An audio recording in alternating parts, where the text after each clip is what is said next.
Next award is Special Appreciation winner for innovation in manufacturing aluminium or stainless steel fabrications.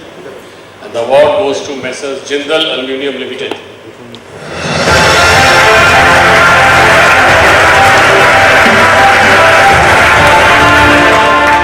Jindal Aluminium Limited has pioneered the aluminium extrusion industry in India. Established in 1968 in Bangalore, they are today the largest extrusion company in the country with 11 extrusion presses and installed capacity of 1,20,000 metric tons per annum. They are the market leader today and cater to 25% of the country's extrusion demand and also export to more than 32 countries across the globe. Good evening to all.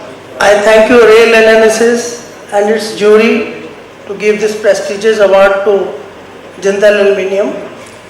We are the largest manufacturer in secondary segment for aluminium extrusions and sheets in various alloys. We have the manufacturing facility at Bangalore as well as Bhiwadi. So I once again thank you Rail Analysis for giving us this opportunity and award for our recognition. Thank you very much.